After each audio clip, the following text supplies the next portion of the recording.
আপনাদের কাছে জাতি চিরকৃতজ্ঞ এবং ঋণী হয়ে থাকবে।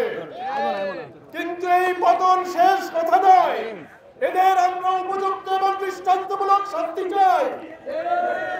আমি বর্তমান সরকারের কাছে অনুরোধ করছি, এদের সাথে দ্রুত এবং দৃষ্টান্তমূলক শাস্তি হয় তার আশু ব্যবস্থা গ্রহণ করুন।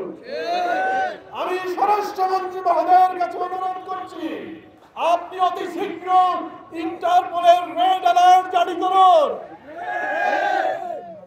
যারা যে সমস্ত দেশ, আমাদের পার্শ্ববর্তী দেশ, এই স্বৈরাচার শেখ হাসিনার স্বৈরাচারী শাসনের অংশীদার, যাদের মদনে এতদিন দেশের মানুষের উপরে অত্যাচার নিপীড়ন চালিয়ে আসছে, সেই দেশে খুনি হাসিনা সহ যারা লুকিয়ে আছে তাদেরকে রেড অ্যালার্ট জারি করে গ্রেপ্তার করে বাংলাদেশের মাটিতে ফিরিয়ে এনে আইনের মুখোমুখি করুন।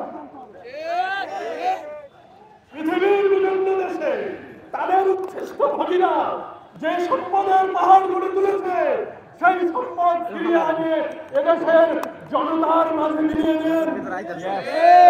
এদেশের ছাত্র, শিক্ষক, এদেশের কৃষক, মেহনতি মানুষ যে আর্থিক কষ্টের মধ্যে আছে, বাংলাদেশকে যে ঋণের বোঝার মধ্যে ফেলে দিয়ে স্বৈরাচারী হাসিনা এবং তার উচ্ছিষ্ট ভাগীরা পালিয়ে গেছে, তাদের সম্পদ ফিরিয়ে এনে এদেশের অর্থনীতিকে পুনর্গঠিত করো। আমার আর বেশি কিছু বলার